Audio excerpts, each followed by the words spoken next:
I'm Cassandra Donnelly from Creative Passages, and today I want to make a simplified mamagami video because I have a couple other mamagami videos out there that are more complicated, such as making a mamagami collage and then mamagami that, and also one with the Konnyaku starch, which is the traditional way of mamagami.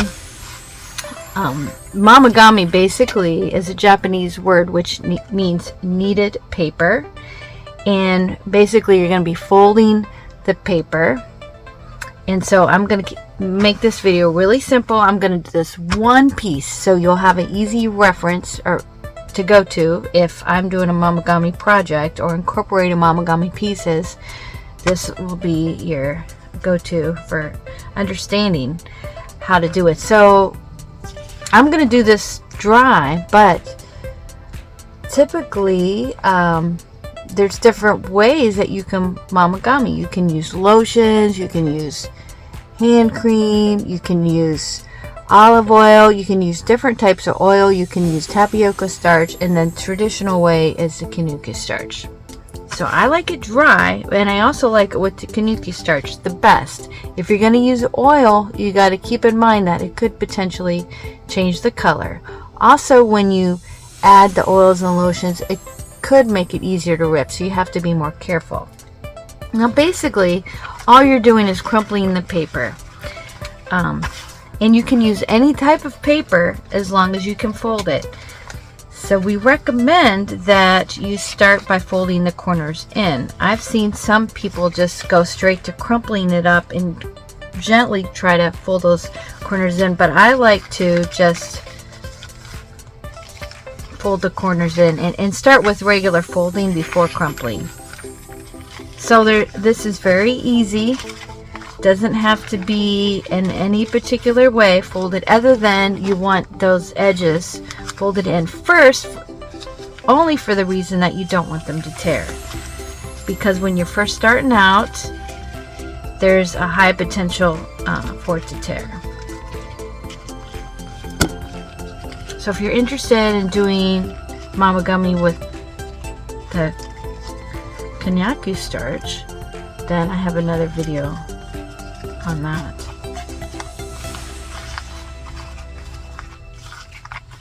Okay, so once you fold it, you're going to unfold it and straighten it out like that, and then you're just going to fold it again. And when I fold it again, I try to fold it in a different way than I did before, so it forms a different crease, the crease in a different place. This paper is so soft that I think I could get away with crumpling it up right away, but some paper is not that way. So when you get to the end, sort of when you're mamagamiing it like this, and it's starting to get really tight, my word of advice is don't force the fold. If you force the fold, there's a good chance it's going to rip. So what you're doing is gradually breaking down the fibers, and the fibers are getting looser, and it's gonna become more stretchy. This is gonna become like a fabric, and that's what the Japanese do to turn their paper into fabrics, and they can make clothing out of it, they can make lampshades out of it. I'm just kind of folding it just to kind of get it soft. I do this, various ways. So you're gonna have to go by how it feels, because depending on the paper that you use, you'll have to maybe do this part right here, the folding, at a different amount before you start crumpling it up. This paper here feels really soft. I could probably start crumpling it up right away. But if you're doing heavier paper, you're probably going to want to do this part a little bit longer. Typically, you're going to do this for about 20 minutes altogether.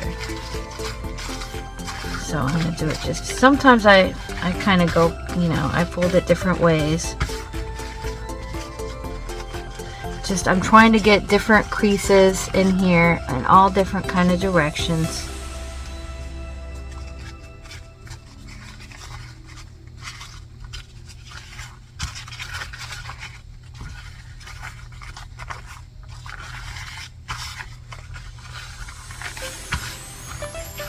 I think I could crumple this up, but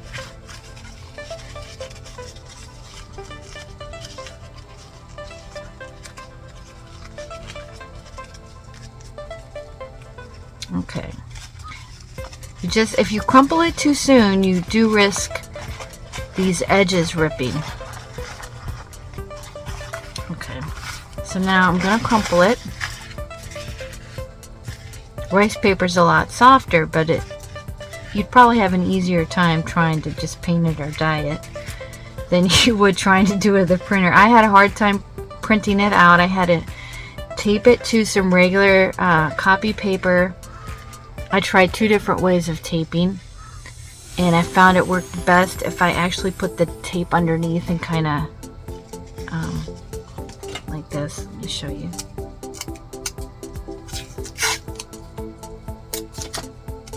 I went like this and put it all around. I found it to be easier, but regardless of what I did, because this paper was so thin, it tended to start to bulk up and catch and not go through the printer correctly. So I basically kind of had to guide it, and then when it started to catch, I would pull it and try to straighten it out so it didn't catch, and that's how I was able to print on the rice paper. And the original was a jelly print that I added some embellishments to. Okay, so you're just gonna kind of go back and forth like this, crumpling it, stretching it out, crumpling it, stretching it out, and you're gonna toss it back and forth in your hand.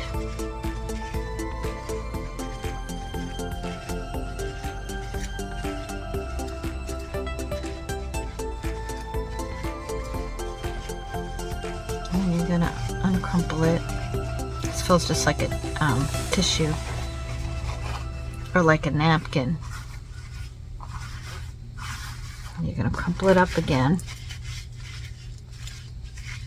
I think I only want to do one to simplify it, but I might just start out another one on the copy paper just so you can hear the difference in the texture.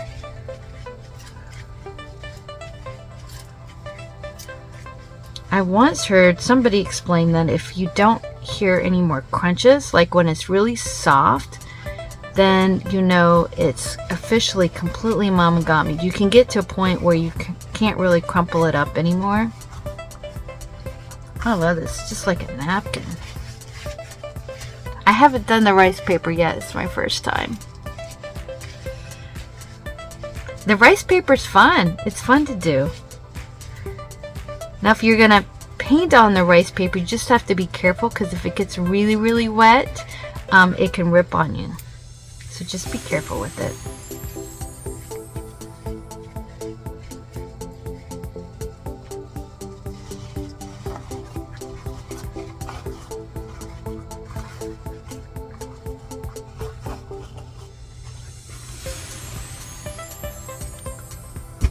Ah, that wasn't a good idea. I could do that with after I had the Konnyaku starch, but not without it. I don't know what I was thinking. Yeah, so you gotta be careful with this because it is fragile paper. But if I add the starch to it, I could do that and it wouldn't rip. That's the advantage of it. A mamagami. I mean, I collage with most of these papers, so I'm not gonna stress it. I'm not gonna stress over it. Okay. It's so pretty. It's like a tie-dye.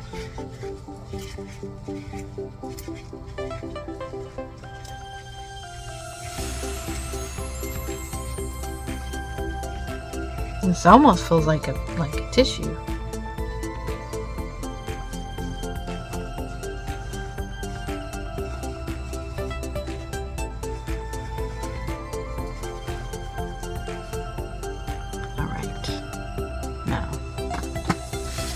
just want to start this one out to show you. You hear the difference? This is a different type of paper. It's not as soft.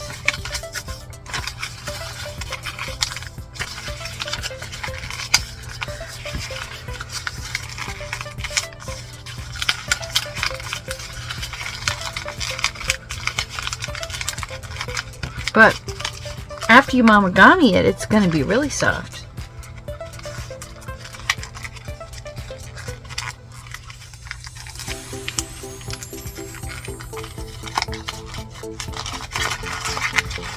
So it would take a little bit longer to do this one. But once you get the hang of it, you can kind of go a little bit faster.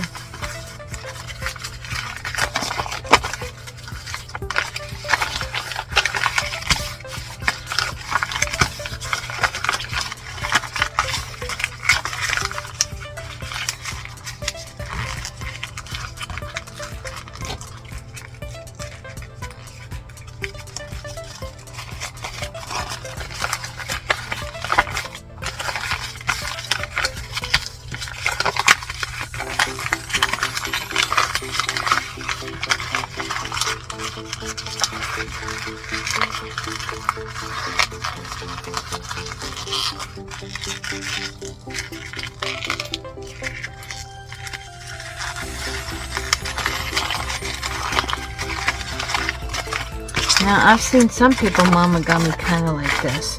They just kind of bring in those edges like this and then crumple it up.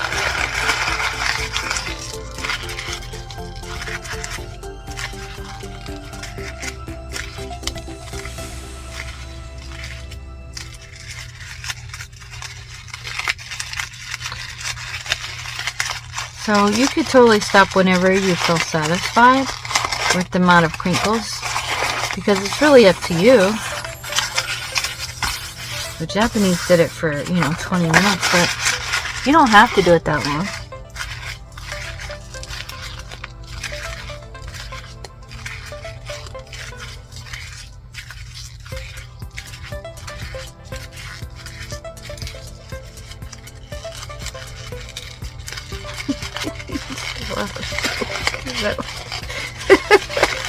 Oh, with that, you pulling it apart.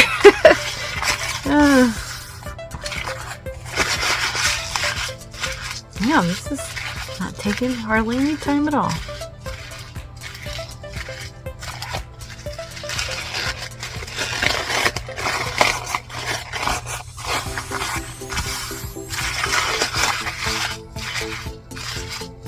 So I'm not gonna completely do it like I did that one. I just wanted you to kind of see the difference between these two. This was your rice paper, and then this was just regular printer copy paper.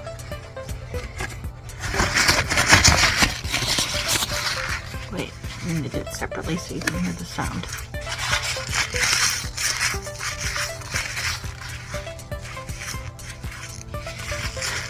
And you know what? It's fun to do this. It's meditative. It's relaxing. You could sit in mamagami like while you're watching TV, or while you're listening to a podcast, or watching a video, or it's just something to do. And then you can, you can use your mamagami for different art projects. I have a pile of mamagami papers that when I mamagami a lot of my own artwork, and also just different scrapbooking papers or fiber papers and things like that. So just wanted you to know how to mamagami. Have a blessed day.